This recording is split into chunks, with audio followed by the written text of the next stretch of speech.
প্রিয় দর্শক বন্ধুরা, এই মুহূর্তের জন্য উঠে আসছে অত্যন্ত গুরুত্বপূর্ণ খবর আপডেট। কার্যত 2016 SLST big breaking news update. এইমাত্র সুপ্রিম কোর্টে গুরুত্বপূর্ণ এসএসসি মামলার ক্ষেত্রে ডিফেক্ট ক্লিয়ার স্ট্যাটাস।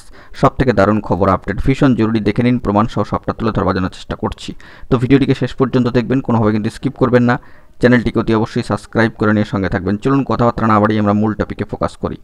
এই মুহূর্তে দাঁড়িয়ে সর্বোচ্চ ন্যায়ালয় সুপ্রিম কোর্টে এসএসসি মামলায় ডিফেক্ট ক্লিয়ার স্ট্যাটাস কিন্তু উঠে আসছে, যেটা একটা দারুণ ভালো সংবাদ। আমরা অন স্ক্রিনে চলে যাচ্ছি, দেখতে পাচ্ছেন ডায়েরি নম্বর সহ 32408 অফ 2025, সম্মানীয় সুমন বিশ্বাস versus the state of West Bengal. এই মামলার ক্ষেত্রে এবার কিন্তু একটা বড় সড়ো বার্তা উঠে আসছে মামলার স্ট্যাটাসের ক্ষেত্রে।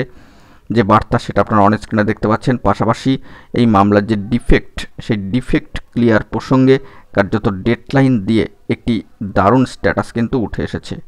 তো সেই অংশে প্রবেশ করে আমরা দেখব যে কি বার্তা উঠে আসছে এবং কি রয়েছে সেখানে। তো চলে যাচ্ছে সেই অংশে, দেখতে পাচ্ছেন ডিফেক্টস অংশে ক্লিক করলেই স্ক্রোল ডাউন করে যদি নিচের দিকে নামেন, দেখতে পারবেন 1 নম্বর 2 নম্বর 3 নম্বর সিরিয়াল করে সমস্তটাই দিয়ে দেওয়া রয়েছে। 1 নম্বরের ক্ষেত্রে দেখুন notification dated 12/6/2025, removed on date 8/7/2025। Defect clear প্রসঙ্গে গুরুত্বপূর্ণ স্ট্যাটাস উঠে আসলো।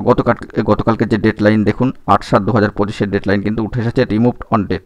2 নম্বর ক্ষেত্রেও যদি দেখেন, দেখবেন নোটিফিকেশান ডেট 12/6/2025 এবং রিমুভড অন ডেট দেখুন 8/7/2025। ভালো বার্তা, সব থেকে ভালো বার্তা, একেবারে প্রমাণসহ আপনাদের মাঝখানে তুলে ধরবার জন্য চেষ্টা করছি। সম্মানীয় সুমন বিশ্বাস মহাশয়ের যে গুরুত্বপূর্ণ মামলা, তো সেই মামলার ক্ষেত্রে এবার ডিফেক্ট ক্লিয়ার যে প্রসঙ্গ সেটি উঠে আসলো, যেটা একটা ভালো বার্তা কিন্তু উঠে আসছে আপাতত। দেখা যাক এই মামলার ক্ষেত্রে পরবর্তী স্ট্যাটাস যদি উঠে আসে, সবটা তুলে ধরবো।